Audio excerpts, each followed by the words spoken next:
Here we see 486 as it was found in a field in Herefordshire in the early 1970s. The vehicle had been searched for by a group of Birmingham bus fans for several years before it was found in a little village called Solace Hope in Herefordshire. And inside it was an old retired Welsh miner living in the vehicle with a stove inside the vehicle, keeping him warm, no fitting inside at all. And was the end of quite a long hike through the countryside to find this surrounded by apple trees. An old tank transporter was used to pull the vehicle out of the field, out onto the main road through thick mud and ruts, so that it could be loaded up onto a transporter and taken off to Wythall. And here we see another shot of 486 as it was pulled out of the field by this tractor. Now it had transferred off the big tank transporter tractor unit onto a smaller tractor to reach the main road. Here we see 486 as an event at the Birmingham Railway Museum, only 2 to 3 years after the vehicle was pulled back to Wythall. It was in such a terrible state when they started taking it apart, they realised they needed lots more money. So this event helped to give some visibility to the vehicle, and this is how the real restoration started. The fund started at events like this, with its bodywork shored up by a big wooden frame built inside the vehicle to stop it collapsing. Here we see 486 coming out of Wythall sheds to be put onto a transporter and taken off to its restoration down in the southeast of England. This was in the early 2000s. Here we see a typical Birmingham Corporation double-decker of this era, very, very similar, in fact, from the same production batch as 486. And this vehicle shows the state they were in at the end of their life after the war was over. Late 1940s, the vehicles went for scrap. They were absolutely terrible, the condition they were in, and you can see from this picture why they had to be scrapped off and replaced. Here's a picture of 492, one of the sister vehicles to 486. Again, taken in its operating years, probably in the 1940s, this photograph, and you can see the condition it was in then and how we've managed to replicate that condition, or that the details of the restoration right back to the original design. Here we see 486 following its restoration right in the city centre of Birmingham, outside the main town hall. The vehicle would have operated across the front of this building way back in the 30s and 40s. So we took the vehicle back for a really nice photo shoot in its original surroundings. The engine from 486 was built basically from four other engines. The original engine in the vehicle was gone from when it was found in the field in Herefordshire. The replacement engine, or one of the replacement engines, was found to be in too bad a condition to use.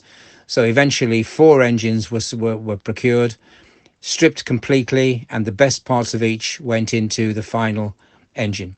Here you see the engine on a test bed, built by the restoring team at Wythall. Bit of a Heath Robinson construction, but it was so that the engine could be started and run and tuned and slightly run in actually physically before it was put into the vehicle to make sure it was running properly.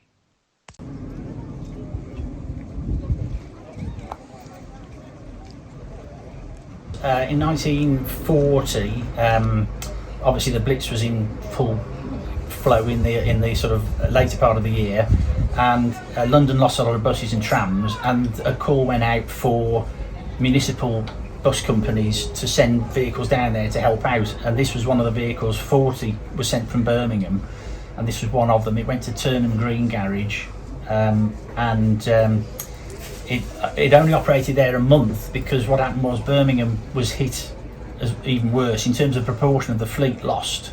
Yes. In the space of a few days, they lost I think about 80 vehicles. So Birmingham went to the Ministry of War Supply and said, can we have the buses back? And they immediately agreed, and literally the day after they'd had a massive loss at Hockley Garage in Birmingham, where about 60-70 vehicles were destroyed, they got the buses straight back that day. They were driven back up to Birmingham, so it was only there a month, but all the buses that went to London were given a plaque, and that is the one that was screwed on the bulkhead back in 1941, because London sent them out to the operators that had helped out for them to put these plaques on the vehicles. So during World War II, this was operated in London? Yes. And it survives All the Blitz. So it survived the Blitz in London, it survived the Blitz in Birmingham.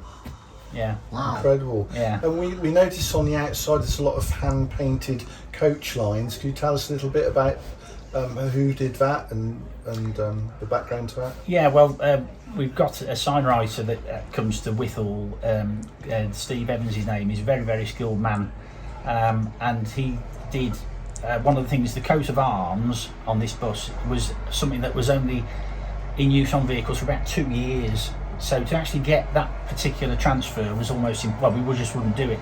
So what I did, I got the transfer which is on this bus next door, which is the sort of, was in use from 1933 till 69, and I modified it, cut out all the bits that were wrong, stuck the bits that were still correct for this vehicle on the vehicle, and then the sign writer filled the rest in by hand, and if you look you can't tell.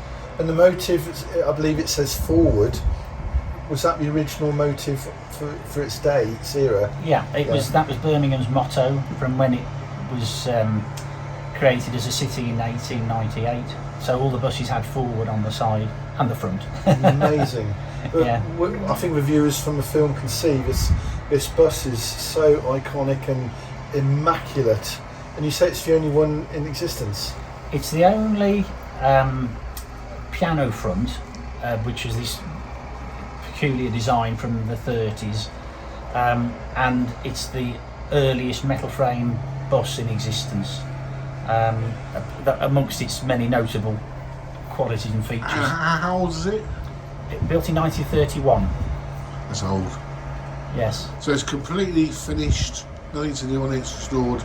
It's all, fit for the road and complete now, yes. Yeah. After Well, I think the viewers watching the film can just look at it in awe and just thank you very much and your team for restoring it. Well, the museum at Wythall has got about 100 vehicles.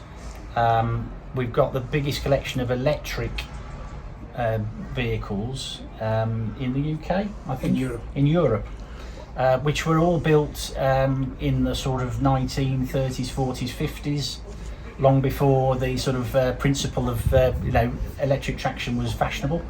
And we've got about 90 buses, double-deckers, single-deckers, ranging from the 1910s through till the early 2000s. How can they contact you? There's a website, the Transport Museum Wythall, that's Wythall. And so all the details are on there for people to contact and arrange visits or get information. So all the vehicles are listed on there as well. Thank you very much for your time. Thank you very much. You're welcome. Lovely bus. Pleasure talking to you. Thank you. It really Thank you. is. Thank you. Thanks.